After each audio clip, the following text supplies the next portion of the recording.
आज जो है बल्दी इंतखाबात का रिज़ल्ट आ चुका है और जो भी है अल्लाह की तरफ से ये इंतखाबात का रिज़ल्ट आया है। यकीनन मजलिस बचाओ तहरीक की तायदी उम्मीदवार अस्मा खातून को आज़मपुरे में शिकस्त मिली है और दूसरे उम्मीदवारों को भी शिकस्त मिली है, लेकिन आपके दरमियान में इसलिए आया हूँ मैं कि इर्रेस्पेक्टिव ऑफ द रिज़ल्ट जो भी नतायज हैं उसको हम अल्लाह के फ़ैसले को बोलकर कबूल करते हैं और अपना जो भी काम रहेगा आगे चल के, यानी जैसा कि मजलिस बचाओ तहरीक के तमाम कारकुनान और ख़ुद मैं रोज़ाना जैसा काम करते थे, इंशाअल्लाह हम लोग काम को जारी और सारी रखेंगे। अब अगर ज़मीनी हकीकत हम देखना चाहे थे, कई लोग मुझे फ़ोन कर रहे हैं कि भाई हमारे बहुत एक्सपेक्टेशन था, आज़मपुरा आप जीतते थे, आपकी अहलिया जीतने वाले थे, तो इसमें जो है बहुत सारी साजिशें की गई।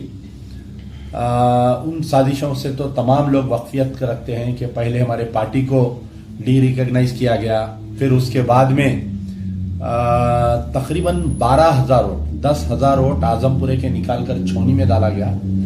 2,000 वोट जो है जो काला डेरे का बेल्ट आता था वहां के निकाल कर अकबरबाग में डाला गया और 4,000 डुप्लीकेट वोट को इसके अंदर डाला गया।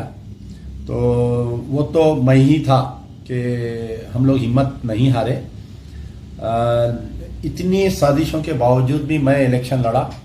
ये मेरे तमाम जो लोग दुआ गो लोग हैं मेरे साथ जो नौजवान तबका मेरा साथ दिया, जो मेरे जमात के बुजुर्ग लोग मेरा साथ दिए, उनकी हिम्मत और उनकी हौसला अफजाई पर मैंने इंतखाबात में हिम्मत नहीं हारी। सबसे पहली चीज़, फिर एक साजिश की गई कि कोई मेरा ऑडियो है बोलकर वायरल करने की कोशिश की गई और जो सादात फैमिलीज जो थे मेरे वोटर्स उनको मुतासिर करने की कोशिश की गई।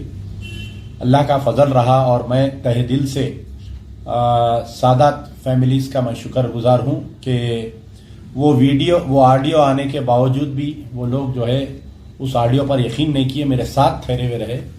तो मैं ज़िंदगी भर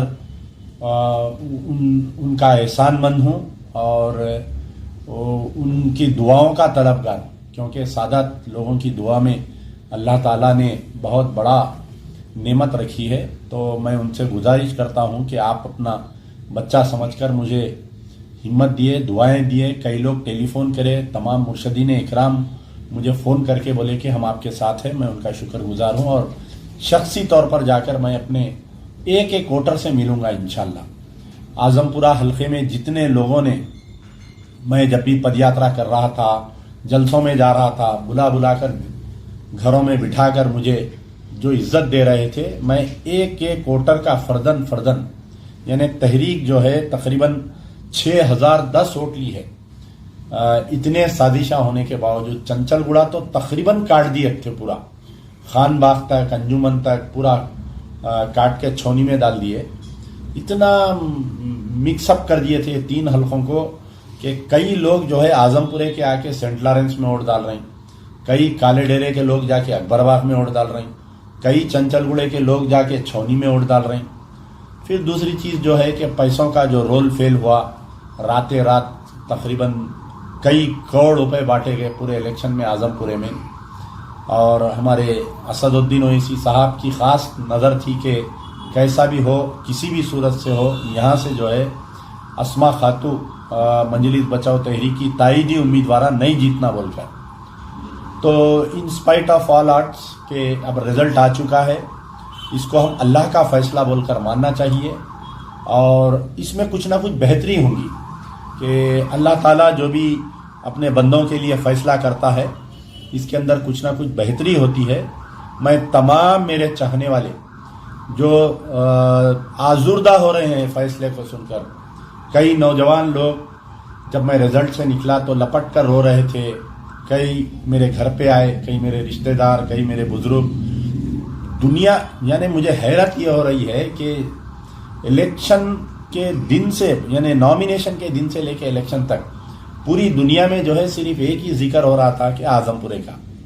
और पूरा सोशल मीडिया भरा हुआ था। कई लोग तायीद कर रहे थे सोशल मीडिया पे। मैं तमाम को सलाम करता हूँ, तमाम का शुक्रिया अदा करता हूँ फिर से। और जो लोग दिल बर्दाश्त हो रहे हैं, आप तारीख़ इस्लाम पढ़िए, आप हुजूर अकरम सल्लल्लाहु अलैहि वसल्लम की ज़िंदगी को सामने रखिए कि तूफ़ानें तो आती हैं मेरी ज़िंदगी में मुझे और ऊंचा उठाकर जाने के लिए।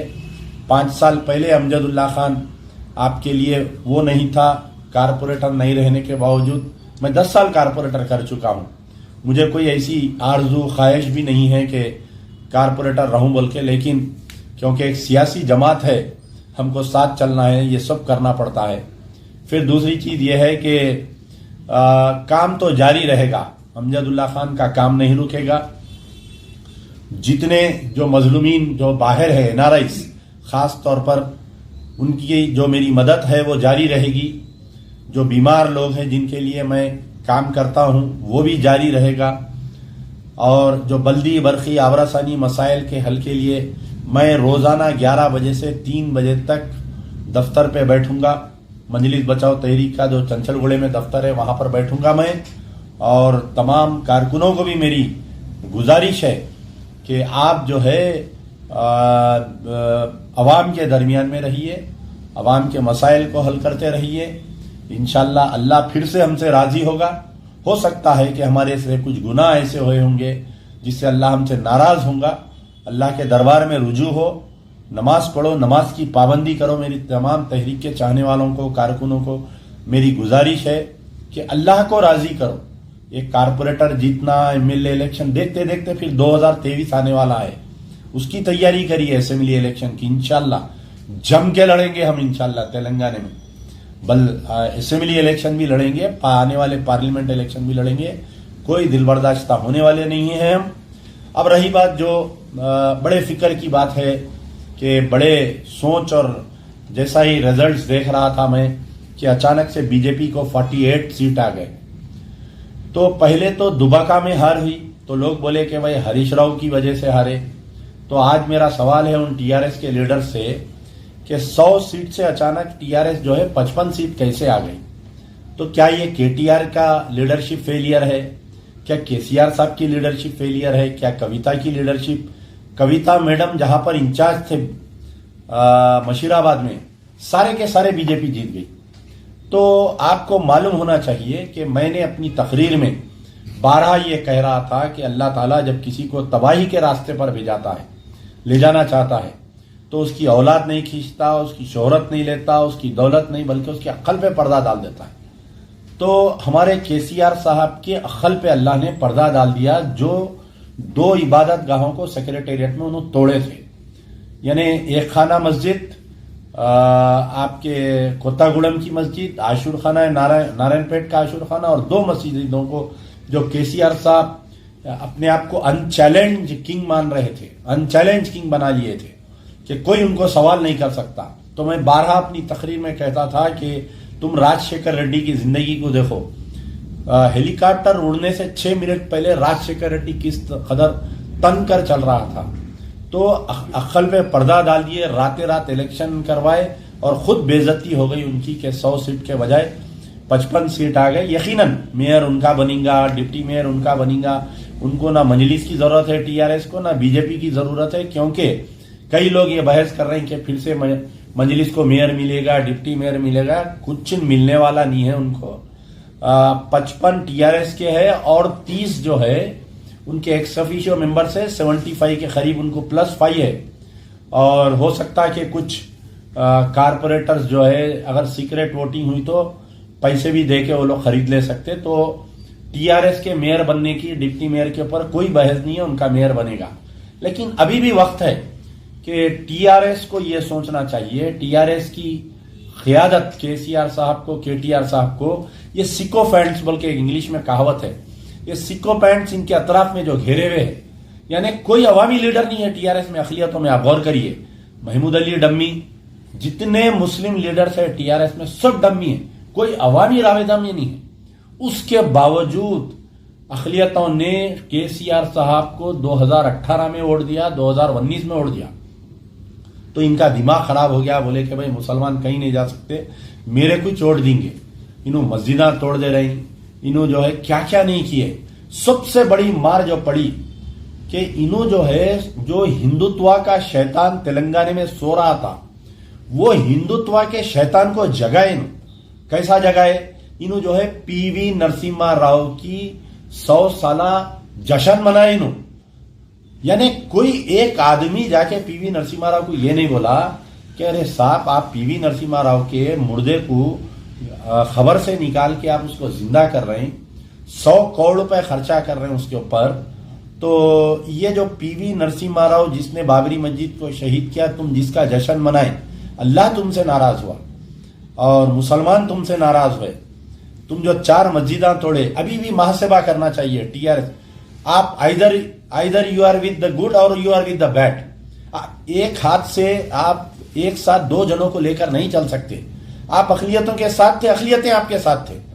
हालांकि 5 साल में जो है टीआरएस के दौर में इनकाउंटर्स हुए, कई वाकयात पेश आए, उसके बावजूद मुसलमान आप पर भरोसा करके 2018 और 2019 में आपको वोट दिए। लेकिन टीआरएस जो है, जो उनका रवैया हो गया था, केसीआर साहब किसी से नहीं मिल रहे, 6-6 महीने आप कोई एमएलए जाके उनसे नहीं मिल सकता, मिनिस्टर जाके कोई नहीं मिल सकता, सेक्रेटेरिएट तोड़ दिए, अवाम जाके कोई सीएम से नहीं मिल सकती।